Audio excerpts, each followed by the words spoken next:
नमस्कार दोस्तों, स्वागत है आप सभी का हमारी YouTube चैनल हिस्ट्री सर्वर में। यहां से हम आपको निरंतर रूप से हमारे देश और दुनिया के सभी हिस्से के जो भी रोचक इतिहास है उसके बारे में आपसे बातें करते हैं और आप सभी की जिज्ञासा पूर्ति करते हैं। आज हम इस एपिसोड में आपसे बात करेंगे हमारे भारत देश में आज से करीब 1600 साल पहले जो एक प्रवासी आया था चीन से, और उस प्रवासी का नाम आज तक पूरी दुनिया में आदर के साथ एक प्रवासी के रूप में लिया जाता है। वो प्रवासी का नाम था फाहियान। फाहियान के व्यक्तित्व में कुछ बातें बहुत ही आश्चर्यकारक थी, जिसमें से एक थी उसकी आयु संपदा और कार्य क्षमता। लगभग सारे के सारे मनुष्य जिस आयु पड़ाव तक पहुंचते पहुंचते थक जाते हैं और अपने को बूढ़ा समझकर निवृत्ति की ओर खिसक जाते हैं, उसी आयु पड़ाव से एक महान मनुष्य ने अपने जीवन के उस महान लक्ष्य के लिए हिम्मत और साहस के लक्षित मैदान में प्रथम चरण रखा। उस चीनी महापुरुष ने जो लक्ष्य अपने लिए संयोजा था वह था भारत की अभ्यास यात्रा। वह अपने देश चीन में बौद्ध धर्म के प्रवर्तमान ज्ञान से शिक्षित हुआ था। उस ज्ञान से वह संतुष्ट नहीं था। वह समझता था कि बौद्ध धर्म की मूल भूमि भारत के पास जो बौद्ध ज्ञान संपदा होगी वह यहां से कई गुना विस्तृत और प्रभावी होगी। कुछ ज्ञान अंश ऐसे अवश्य होंगे जो बौद्ध मत भारत से चीन पहुंचने तक में छूट गया हो, और उसी संपदा से लब्ध होने के वास्ते वह भारत यात्रा करना चाहता था। उस महान मनुष्य ने जब भारत आने के लिए अपनी यात्रा की शुरुआत की तब उसकी आयु थी 64 वर्ष। लगा ना आपको एक आश्चर्यजनक झटका?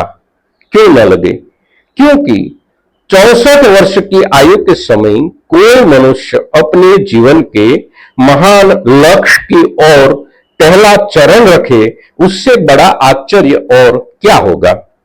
दोस्तों, फाहियान का जन्म 338 ईस्वी में हुआ था और उसने भारत की यात्रा की 399 ईस्वी में। फाहियान एक बौद्ध भिक्षुक था। उसे बचपन से ही उसके परिवार ने वहां के स्थानीय बौद्ध मठ में भिक्षुक संघ में शामिल करवा दिया था। चीन के प्रवर्तमान शांसी प्रदेश के पिंगन यान का वह निवासी था और वहां के मठ में वह भिक्षुक के रूप में अभ्यास करता था। अभ्यास के दौरान उसने पाया कि शीर्ष बौद्ध ग्रंथ त्रिपिटक का एक हिस्सा विनय पिटक जो है उसका प्रारूप संपूर्ण नहीं है। अवश्य उसमें से कुछ अंश छूट गए हैं। वास्तव में अगर विनय पिटक का कोई अंश छूटा हुआ है या नहीं, उसकी पुष्टि के लिए एकमात्र अभ्यास स्थान है भारत। उसे भारत जाकर त्रिपिटक ग्रंथ का अभ्यास करके संपूर्ण और वास्तविक ग्रंथ को समझना चाहिए, और उसके लिए उसने अपने आप को सक्षम बनाने का निरंतर प्रयास किया।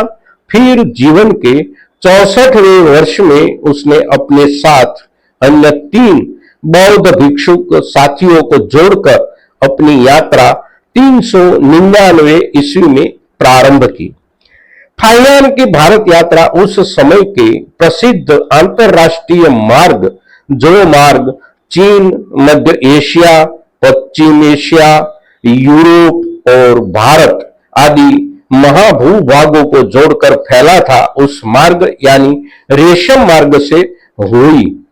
फाहियान चीन से रेशम मार्ग पर होते हुए आए और उन्होंने अपने यात्रा वृतांत में रास्ते के मध्य एशियाई देशों के बारे में भी लिखा है। सर्द रेगिस्तानों और विषम पहाड़ी दर्रों से गुजरते हुए वे भारतीय उपमहाद्वीप के पश्चिम उत्तरी क्षेत्र में दाखिल हुए और पाटलिपुत्र पहुंचे। फिर वे दक्षिण में श्रीलंका भी गए।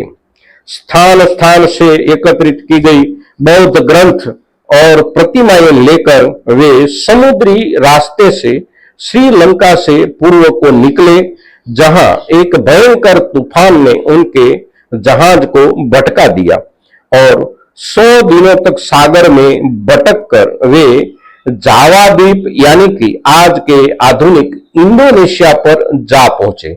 वहां से वे आगे निकले और चीन के आधुनिक शानडोंग प्रांत में लाओशान पहुंचे।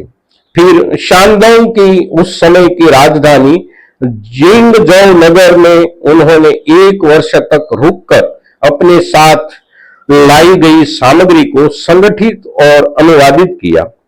वह भारत कब पहुंचे और वह भारत में कहां कहां ठहरा, उस वृतांत को देखें तो मध्य एशिया होते हुए सन 402 में वह उत्तर भारत में पहुंचा।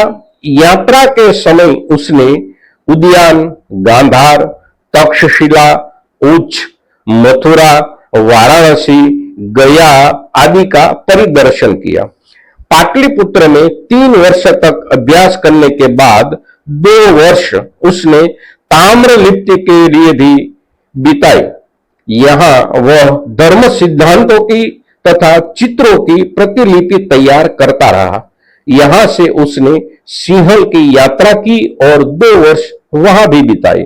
फिर वह जावा होते हुए 412 ईस्वी में शांतुंग प्रायद्वीप के चिंगचाओ स्थान में उतरा।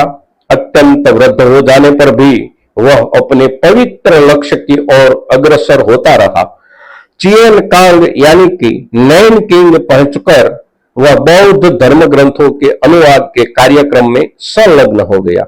अन्य विद्वानों के साथ मिलकर उसने कई ग्रंथों का अनुवाद किया, जिनमें से मुख्य है परिनिर्वाण सूत्र और महासंगिका विनय।